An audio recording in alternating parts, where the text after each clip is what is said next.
এই পর্যায়ে আমরা আপনাদের সামনে আমাদের একজন সম্মানিত ক্লায়েন্টকে কিভাবে ভুলভাল এবং জাল ফাইলের মাধ্যমে প্রতারিত করা হয়েছে তার কিছু পসরা আপনাদের সামনে সাজানো, ধাপে ধাপে সেগুলো আপনাদের সামনে বর্ণনা করব। সুধী দর্শক মণ্ডলী, আসসালামু আলাইকুম। আজকে একটি অতীব জরুরি বিষয় নিয়ে আপনাদের সামনে হাজির হলাম। সেটার মূল বিষয়বস্তুটি হচ্ছে আপনাদের কষ্টার্জিত টাকা, মাথার ঘাম পায়ে ফেলানো যে সারা জীবনের টাকা, সেই টাকায় আপনারা যে বিল্ডিংটি নির্মাণ করছেন, সেই নির্মাণটি যদি কোনো কারণে অবৈধ হয়ে যায়, সেটা আপনার জন্য অবশ্যই প্রীতিকর নয়। এবং সেই অবৈধ হওয়ার ফলে যেটা হবে যে আপনার বিল্ডিংটি রাজুক বা উপজেলা প্রশাসন যে কোনো সময় এসে ভেঙে দিতে পারে। তো সেই দৃষ্টিকোণ থেকে আমরা আজকে আপনাদের সামনে কিছু কথা তুলে ধরবো। এই পর্যায়ে আমরা ব্যাংক চালানটি দেখাবো। প্রথম ধাপে যে ব্যাংক চালানটি দেখতে পাচ্ছেন, এটি পূবালী ব্যাংকের একটি চালান, এবং এখানে দেখা যাচ্ছে আমার মালিকের নাম, এবং হচ্ছে এখানে 1,00,000 টাকা, পরের পাতায় 2,10,000, টোটাল 3,10,000 টাকার একটি ব্যাংক চালান, যেটা আমরা পূবালী ব্যাংকে ভেরিফাই করেছি। ইভেন আপনাদেরকেও আমরা ভেরিফাই করে দেখাবো যে এই চালান অনুযায়ী আমাদের এই যে লাস্ট যে পাতাটা, সেই পাতাটি স্ক্যান কোড আছে। আমি স্ক্যানারটি আগেই চালু করে রেখেছি এবং স্ক্যানারটি এখন স্ক্যান করে দেখবো যে এই স্ক্যানারের মাধ্যমে কি পাওয়া যায়। স্ক্যান কোডটি ধরলো এবং এখানে ওপেন লিঙ্কে চেপে চেপে দেখি কি দেখায়। এখানে দেখা যাচ্ছে হেই থ্যাঙ্কস ফর স্ক্যানিং, জাস্ট এই পেজটি আছে, আর কিছুই নেই। এখানে গণপ্রজাতন্ত্র মন্ত্রণালয়ের ওয়েবসাইটে যাওয়ার কথা এবং এই ফাইলটি দেখানোর কথা। তো বোঝা গেল এই ব্যাংক চালানটি একটি বলতে পারেন যে একটি জাল ফাইল। তো এই পর্যায়ে আমরা দ্বিতীয় যে জাল ফাইলটি দেখাবো সেটা হচ্ছে আমাদের উপজেলা বা জেলা পর্যায়ে কাজের জন্য ফায়ার সার্ভিসের অনুমোদন লাগে। তো ফায়ার সার্ভিসের যে সনদটি দেখাচ্ছে, এখানে ফায়ার সার্ভিসের সনদের ফায়ার লাইসেন্স নাম্বার দেখাচ্ছে। তো এই লাইসেন্স নাম্বার শাহিনুর, যিনি আমাদের সম্মানিত ক্লায়েন্ট, ওনার বাড়ির অ্যাড্রেস এবং যে দাগ নাম্বার, খতিয়ান নাম্বার, সমস্ত তথ্য আদি দিয়ে এটা বানানো হয়েছে। এই যে ফাইলটি আমার হাতে দেখতে পাচ্ছেন, এই ফাইলটি ফায়ার সার্ভিসের যে অনুমোদিত পেড হয় বা তাদের যে আপনার বিভিন্ন ধরনের পেপার হয়, সেই পেপারের কোনো পেপারই না এটি। তাদের নিজস্ব পেডে এটা দিয়ে থাকে সাধারণত। এই পেডটা তাদের নিজস্ব পেড নয়, এটাতে ছবি তুলে আপনার হচ্ছে ল্যামিনেট করা হয়েছে। আর নিচের যে ছবিটি দেখতে পাচ্ছেন, সেই ছবিটি একই কাজ করা হয়েছে। এটা একটা ফটো পেপার। এই জায়গায় ফটো পেপার স্পষ্ট ভাষায় লেখা আছে সুপার আপনার digital high glossy photo paper. তো এটাও একটি জালিয়াতি ফাইল। এরপরে আমি দেখা যাচ্ছি গণপ্রজাতন্ত্র মন্ত্রণালয়ের একটি ছবি, যে ছবিটির উপরে নিচে তাকালে আমরা দেখতে পাচ্ছি এটা সাধারণ পেজ। এটা গণপ্রজাতন্ত্র মন্ত্রণালয়ের কোনো পেজ না বা পেড না, যেখানে গণপ্রজাতন্ত্র মন্ত্রণালয়ের জলছাপ থাকার কথা। ইভেন এখানে একটা স্মারক নাম্বার দেওয়া, সেই স্মারক নাম্বারটি খেয়াল করেন, এটা একটি ভুল বা ভুয়া স্মারক নাম্বার। তো এই হচ্ছে আপনার ব্যাংক চালান এবং গণপ্রজাতন্ত্র মন্ত্রণালয়, ফায়ার সার্ভিস, এই সমস্ত চালানের নথিগুলো যেগুলো আমরা ভুয়া পেলাম। এই পর্যায়ে আমরা তৃতীয় ধাপে আপনাদেরকে উপজেলা বা পৌরশিট দেখাবো। উপজেলা পৌরশিটের ক্ষেত্রে আমরা 2008-এর নীতিমালা উপজেলার ক্ষেত্রে এখনও ফলো করা হচ্ছে। যেই নীতিমালার আলোকে এই জায়গায় গ্যাজেট বইয়ের সমস্ত তথ্যাদি লেখা আছে, যেই গ্যাজেট বইয়ের আলোকে আমরা উপজেলা শিটগুলো প্রণয়ন করে থাকি, এবং সঠিক শিট কীরকম হয় সেটা একটি নমুনা আমরা এটার সাথে অ্যাটাচ করে দিচ্ছি।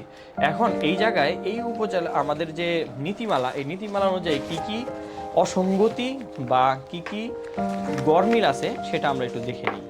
তা আমরা এই শিটটি খুলে দেখলাম। প্রথমে হচ্ছে এটার পেপার সাইজ, যে পেপার সাইজে এখানে দেওয়া উপজেলা সাধারণত আমাদের যে পেপার সাইজ, অনুমোদিত পেপার সাইজের সাইজ, সেটার সাথে এটার কোনো মিল নেই। দ্বিতীয় পর্যায়ে এখানে যে সেকশন এলিভেশনগুলো দেখানো আছে, এখানে আমরা এলিভেশন দেখতে পাচ্ছি। সেই এলিভেশনের ভিতরে আপনি কোনো ধরনের ডাইমেনশন নেই এবং এটা স্কেলে নেই। এই যে নিচে একটু দেখাও, একটু সামনের দিকে নিয়ে আসো, যে এই জায়গায় 1:100 স্কেল, ওখানে 1:100 স্কেল লেখা থাকার কথা ছিল, সেগুলোও নেই। আমি আমাদের যে গ্যাজেটটা শুরুতে দেখালাম, সেই গ্যাজেটে একটি পেজ অ্যাটাচ করে দিচ্ছি, সেখানে লেখা আছে যে কত স্কেলে আপনাকে এই ফাইলটা করা লাগবে। ইভেন এখানে যে সেকশন দেখতে পাচ্ছেন, সেকশনের ভিতরেও কিন্তু আমাদের লিফট কোড বা অন্যান্য যে ডিটেলসগুলো সেগুলো নেই, যেগুলো থাকার কথা ছিল। ইভেন তৃতীয় পর্যায়ে যে এটার যে সমস্যা আছে সেটা হচ্ছে নিচে দেখেন গ্রাউন্ড ফ্লোরের প্ল্যানের ভিতরে কোনো পার্কিং দেখানো নেই। এটা একটা 10তলা বাড়ি, অবশ্যই এখানে পার্কিং থাকার কথা এবং সেই পার্কিংটা আপনার গ্রাউন্ড ফ্লোরে দেখা দেওয়ার কথা। লিফট লবি আলাদা করে মার্কিং করার কথা। ইভেন আরও অনেক কিছু যুক্ত করার কথা। ভিডিও লম্বা হয়ে যাবে দেখে, আপনারা যারা সঠিক ফাইল দেখতে চান সেটা আমরা দেখিয়ে দিব।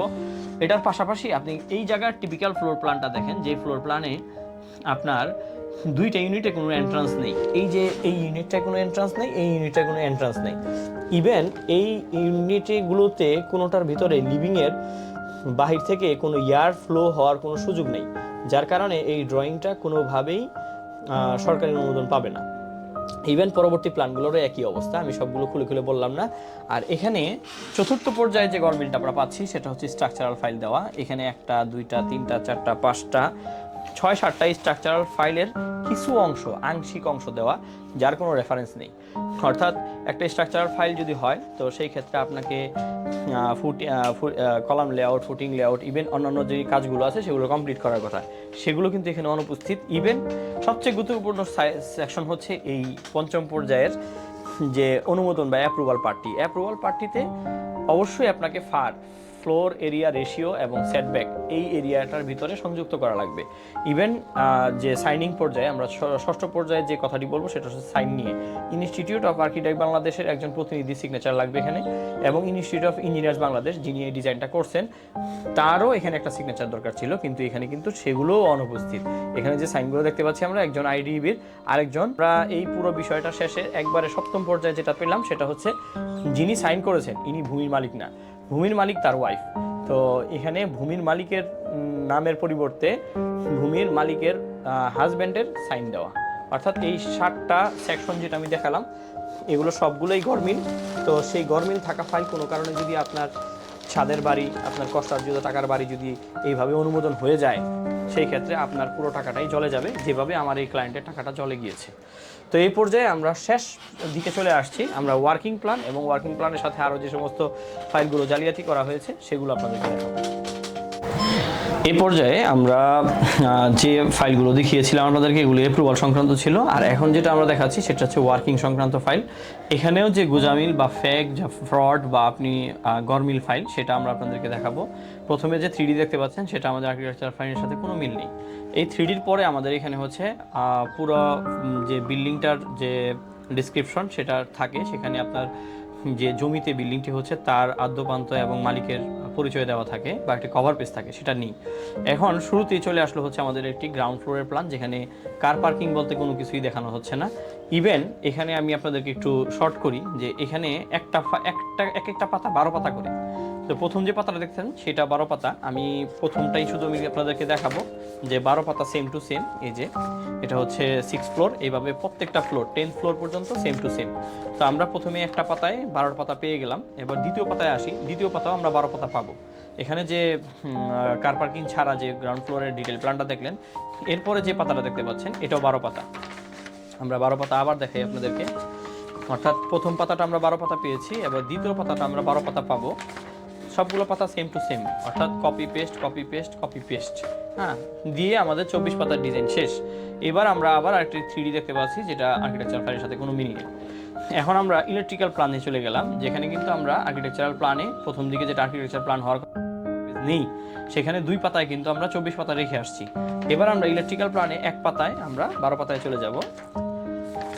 এই যে 12 পাতা, সব same to same, copy paste copy paste copy paste copy paste, electrical plan 12 পাতায় শেষ। এবার আমাদের হচ্ছে প্লাম্বিং সেকশনে চলে আসলো। এই যে প্রথম পাতা গ্রাউন্ডেড, তারপরে আবার সেম যেই কথা পিছনে বলে আসছি সেটাই copy paste copy paste copy paste copy paste করে আমাদের 12 পাতা শেষ। তো 12 পাতা শেষ হওয়ার পরে আমাদের এই প্ল্যানটার কিন্তু মোটামুটি ধরতে পারেন ওখানে 24 পাতা ছিল, পরে 24 পাতা 48 পাতা চলে গেছে। এখন আমরা যেখানে আসছি সেটা হচ্ছে একটা, এটাকে বলে হচ্ছে কি বলে এটাকে, যে আপনার ফলস লাভের প্ল্যান। তো ফলস লাভের প্ল্যানে দেখেন এখানেও 12 পাতা। তো আমরা আসলে ভিডিওটি যাতে অনেক বড় না হয়ে যায় এই জন্য খুব শর্ট করছি। তো এটাও পুরোটি দেখালাম না আমি। এখানে দেখেন 12 পাতা শেষ হওয়ার পরে, অর্থাৎ টোটাল আমাদের এখন চলে আসছে হচ্ছে 60 পাতা। 60 পাতা শেষ হওয়ার পরে 60টা পৃষ্ঠার পরে আমরা স্ট্রাকচারে আসলাম। স্ট্রাকচারের ভিতরে দেখেন ইরেগুলার, অর্থাৎ এখানে কোনো লেআউট প্ল্যান নাই, কোনো কিছু নাই। এখানে ডাইরেক্ট চলে আসলো কলম লেআউটে। কলম লেআউটের পরে আবার একটা 3D, আননেসেসারি এবং আনম্যাচেড। এরপরে চলে গেলাম কলমের ডিটেইলে। কলমের ডিটেইলে আমরা দেখতে পাচ্ছি 25 মিলিমিটারের 20 থেকে 22টি রড দিয়ে 10 তলা একটা বিল্ডিংয়ের ডিজাইন সাজানো হয়েছে, যেটার কোনো ডিটেইলিং নেই। এরপরে হচ্ছে আমাদের পাইল লেআউটের কিছু অংশ দেখতে পাচ্ছি, পাইল ক্যাপের কিছু অংশ দেখতে পাচ্ছি, যেখানে আসলে সম্পূর্ণ প্ল্যানটার কোনো ডিটেইলিং নেই, কোনো জায়গায় কোনো ডিটেইলিং নেই। এখানে আমরা যে বিম লেআউট দেখতে পাচ্ছি এটারও কোনো ডিটেইলিং নেই। মোটামুটি এই হচ্ছে ফাইলের শেষ অংশ। তো এইভাবে একটি ওয়ার্কিং প্ল্যান সাজানো হয়েছে, যে ওয়ার্কিং প্ল্যানটা অ্যাকচুয়ালি বাড়ির মালিকের কোনো প্রয়োজনই নেই, যেটাতে ভুলভাল পেলাম। এখন এই বিল্ডিংয়ের সাথে স্ট্রাকচারাল ডিজাইন হিসাবে এই 9টি বই দেওয়া হয়েছে। এই 9টি বই কীভাবে দেওয়া হয়েছে একটা একটা করে আমি দেখাচ্ছি আপনাদেরকে। এবং এই 9টি বইয়ে 900 সাইন করেছে। প্রত্যেকটা বইয়ে 100-র মতো পাতা আছে এবং এই প্রত্যেকটা বইয়ে 900-র মতো সাইন আছে। আমি শুধু একটা দুইটা বই হয়তো আপনাদেরকে দেখাবো। এগুলো স্ট্রাকচারাল ডিজাইন হিসাবে মালিকের কাছে পাঠানো হয়েছে। কিন্তু বইয়ের শুরুতে কি লেখা? বইয়ের শুরুতে লেখা guide book for site supervision plan, অর্থাৎ ইঞ্জিনিয়ারদের একটি গাইড বুক এটি। এবং এই গাইড বইয়ের ভিতরে এই ভদ্রলোক সাইন করে পাঠিয়ে দিয়েছে। ডিজাইনের ভিতরে একটু দেখাও, হয়তো ভিডিওটা অনেক বড় হয়ে যাচ্ছে, জানি না আপনারা কয়জন দেখবেন।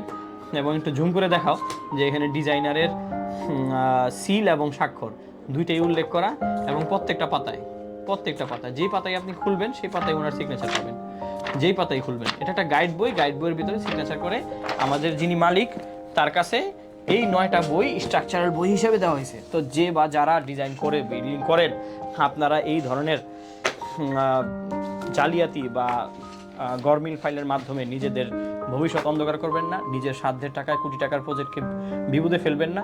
যারা এই ধরনের প্রবলেমে পড়ছেন, আমাদের যেখানে তারা অতি সত্ত্বর আমাদের সাথে যোগাযোগ করতে পারেন।